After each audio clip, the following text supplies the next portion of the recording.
done with this. This wall bladder syndrome is very important. What happens is, this first concept was given by Mitchell. And what happens in a wall bladder syndrome is, this is basically a cascade of events which happens because of this posterior urethral valve, which causes the bladder outlet obstruction.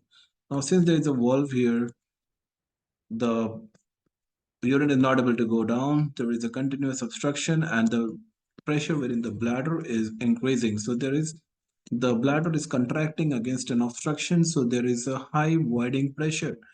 Okay, so this high voiding pressure is ultimately going to cause myogenic failure.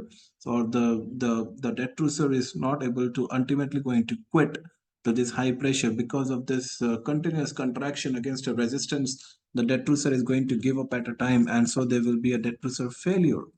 Okay, and the contraction is going to fail. So what will happen, if the contraction is going to fail, the urine is going to collect here, and the post-void residual is subsequently going to increase. Now when the post-void residual is more, there is going to be more amount of urine again pressing against the wall, so the voiding pressure is continuously becoming higher. Now, at a time, this pressure is going to be transmitted to the kidneys.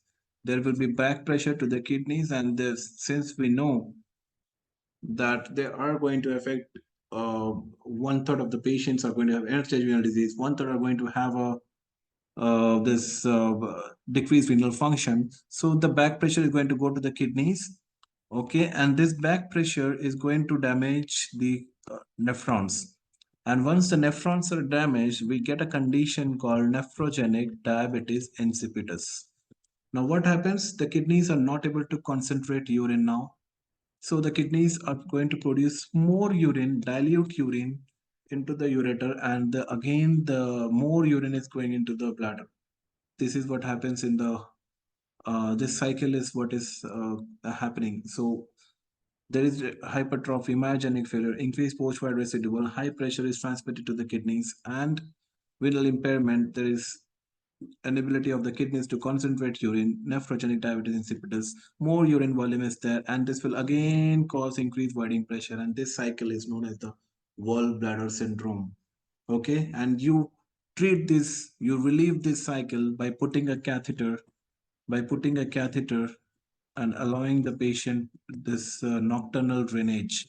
So you break the cycle by putting a catheter overnight.